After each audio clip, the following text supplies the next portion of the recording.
Hey guys, welcome back to today's video. Today is Tuesday, September 20th, 2022, and today we are going to be talking about the Fox News Power Rankings. As this headline suggests, the Democratic Party builds momentum, but the Republican Party ultimately still has the advantage. And that's true when it comes down to the issue of the House of Representatives for the Democratic Party and the Republican Party. As of right now, the Republican Party is very clearly favored to win control of the House. According to FiveThirtyEight, they have a 71% chance at doing so. The reason why this is so substantial, largely because the state itself, the state of the race right now, is not nearly as conducive to a Democratic victory as the 2018 midterms were, or potentially even the 2020 election. It's also something that the House of Representatives is in such a narrow majority. In fact, it is the narrowest majority of the 21st century. So, to put the Democrats and Republicans pitted against each other, you will find that we are ultimately now in a position where the Republicans simply come out ahead by the merit of redistricting and just a slightly more beneficial election year. The Fox News Power Rankings, though, did something that really was quite surprising. And that was for the first time in a very long time. The Fox News Power Rankings have officially removed the Republicans from the outright majority. Now, what I mean by that is not that Democrats are on track to win the House of Representatives. Don't misconstrue what I'm trying to say in that statement, but rather what I'm trying to say is that Fox News used to have the Republican Party at the bare minimum winning their House back, winning the House that they held for 8 years until the Democrats got it for 4 years leading into 2022, because that's the way the rankings and the numbers looked for the GOP. And in many ways, it's the way that it looks now. But the Democratic Party has nearly a 1 in 3 chance at victory these midterms in the House of Representatives, which is honestly quite high. It's the highest it's ever been, and it only looks like it's steadily increasing as we head towards Election Day. When you take a look at the last time we saw a Fox News power rankings, which I will show you in just a moment, the Democratic Party had a mere 13% chance at winning control of the House. 13% chance at retaining a chamber that they currently hold the majority in. The Republicans, on the other hand, were at 87%. And the Fox News power rankings then, the first ones that I showed you, gave the Republican Party automatically, you're talking about 225 seats, with 30 toss-up seats. 30 toss-ups with a bare minimum at 225 seats for the GOP.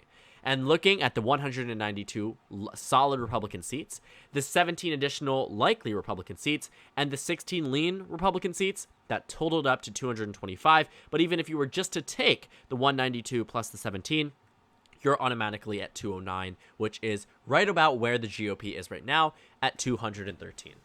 But this power rankings back then pretty much assumed that the House majority was a foregone conclusion, and you can see that to be true as well on the 270 to win map that shows the Fox News forecast. That number has since dwindled for the Republican Party to a point where they are no longer in the majority. Quite interesting, if you ask me. The new numbers put the Republican Party at a baseline, not 231. This is the numbers if everything was to happen, no toss-up seats, 231 to 204, which still reflects the Republican advantage in the House of Representatives. But when it comes down to what they are confident about, here we are. They hold true with the 30 toss-up seats, but the Republicans have now removed down to 216 from what was 225, and the Democrats have gone from what was 180 up to 189. So 30 toss-up seats, which means some of these toss-ups went to the Democratic Party, and some of these Republican seats did as well, or moved down to toss-up. One most notable movement here was the state of Alaska, which went from safe Republican to toss-up during this Fox News power rankings. So a pretty significant downward trend from the Republican Party, and you found that to be true in a significant portion of this nation and many other congressional districts all across the country as it stands right now. So the Democrats at 189, the Republicans at 216, the toss-up numbers at 30. Compared to July, again, it was very different. To see Fox News also as a source that is typically utilized by the Republican Party, flaunted as one of their most mainstream media outlets, showing the GOP in a position where they may in fact lose the House majority, is quite baffling. This article is correct. Democrats build momentum, but the Republican Party still has the advantage. But back in July, no one could have even considered the possibility that Democrats would have been able to retain control of the House. I already showed you what the chances looked like back then. You're talking about a 50% cut from where we are now, in fact more than that, to reach the odds back in July. So 87 to 13, you are talking a super significant difference here that narrowed up to being 71-29, with the Democrats having a very good shot at retaining control of the House, contrary to previous months. Another thing, too, that I want to point out is when we take a look at the Senate elections. I know we've talked much about the Senate elections, right? But looking at the numbers, it's 71-29 as well.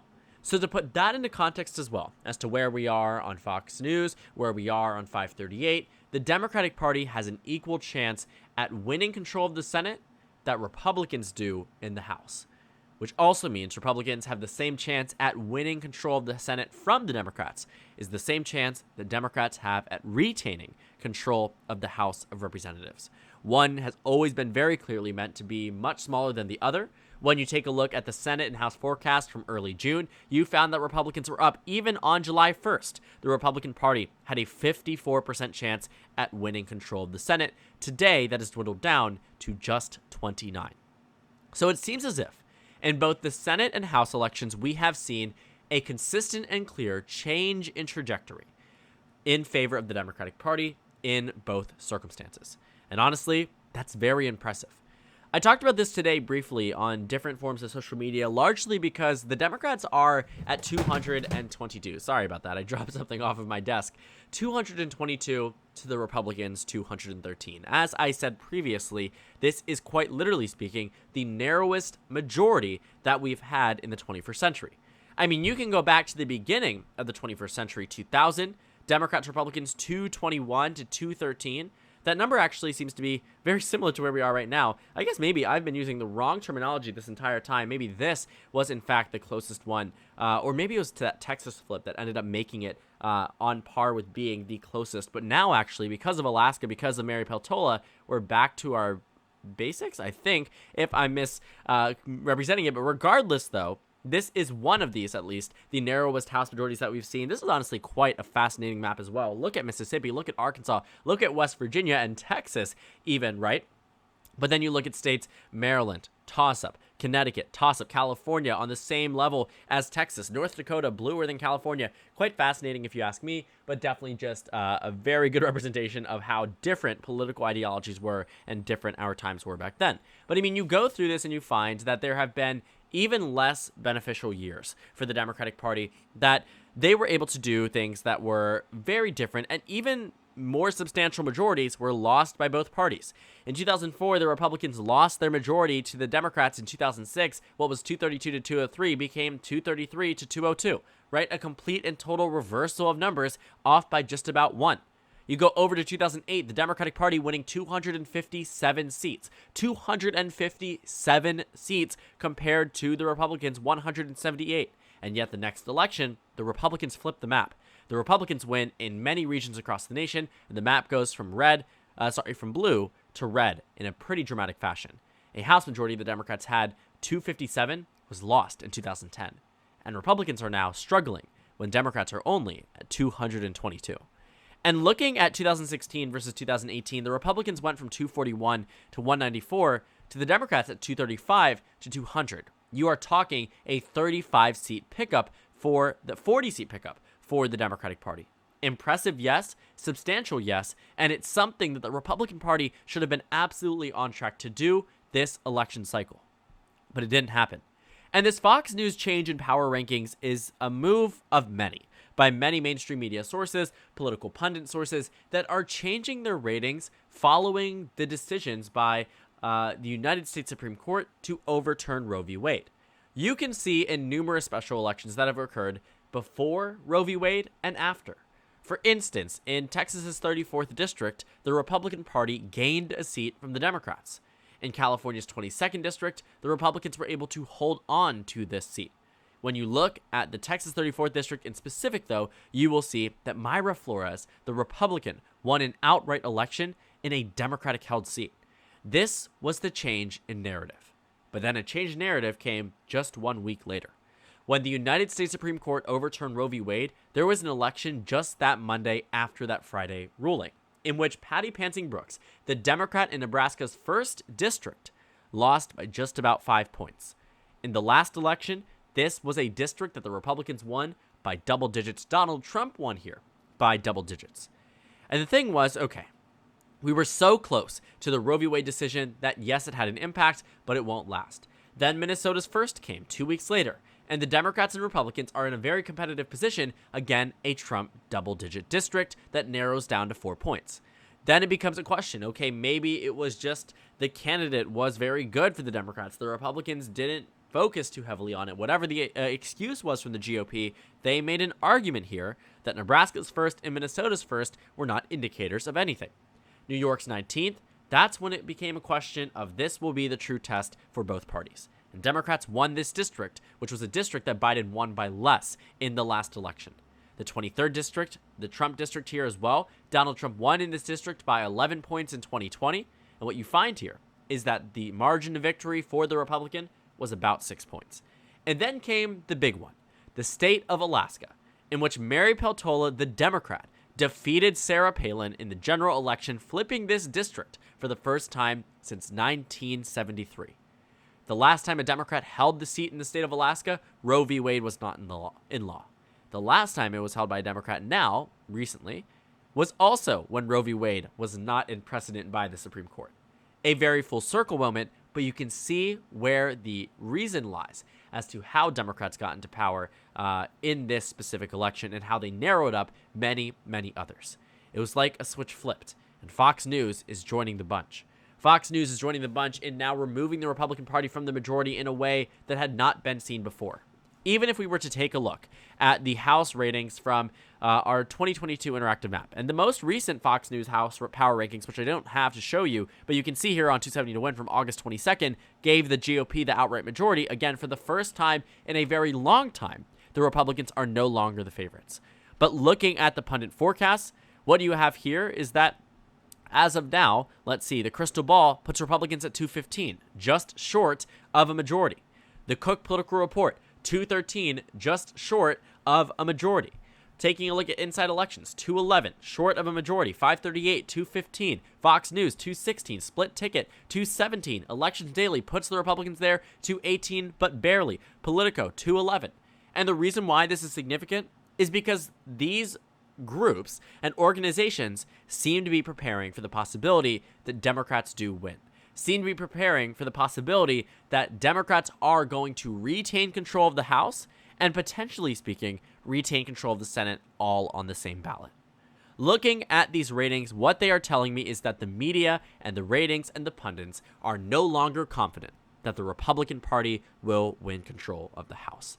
And quite frankly, they have no reason to be as confident as they might have been yesterday, a week ago, a month ago, a year ago. Because the numbers that we have seen following the Dobbs decision have benefited the Democratic Party in every single race since. Every special election, every regular election, every referendum, the Democrats are on top. And while they still very well may lose the House, simply because they didn't outflank the Republicans in redistricting and the map itself is not conducive in a year that is even slightly worse than where it was back in 2020, but the Democrats are certainly not going to be blown out by a proportion that they were in 2010 or 2014. The Democrats also should look to 2022 with a lot more optimism than they did previously. The generic ballot is getting better for them, and they lead nationwide by 1.4%. This is a good lead. It's a lead that's good because the Democrats are in the lead. The Republicans had maintained such a large advantage for their political party for months on end. You found that for quite literally from the time of November 2021 through August 2022, the Republican Party maintained their advantage on the national generic ballot. And that flipped following the Dobbs decision and numerous special elections that were telling us, hey, something is changing about the nation. And it did. And Democrats came into play and are now heading into the final stretch of the campaign season with a lead that they have not experienced since October 2021. It has taken nearly a year for Democrats to recover, but not necessarily on their own merit, but also partially or largely in part due to intervention from the United States Supreme Court. Fox News will be the first of many, many organizations that are now changing their ratings from what was 225, which dropped down to 220, which is now all the way down to 215, 16. The Republicans are no longer in a position where the House is insured and the Senate is a real possibility. It's getting to a point where the Senate is no longer a possibility and the House is unsure. It's going to take a while to get there. Republicans are still going to likely maintain a significant chance at the House and the Senate as time goes on, but the numbers have only been getting better for the Democratic Party, and even some of the more partisan sources, like Fox News, have begun to recognize that and put that into realism that makes the Republican Party likely worry about the future of these midterm elections. So thank you guys so much for watching this video. Make sure to comment down suggestions below. Subscribe on the left if you haven't already, and check out the Instagram and Twitter. At the bottom left of the screen, there's also a Discord server for you to go ahead and join. On the screen, there's a video you can watch, and then a playlist for my 2022 election analysis videos. Again, thank you guys so much for watching, and I will see you all later today.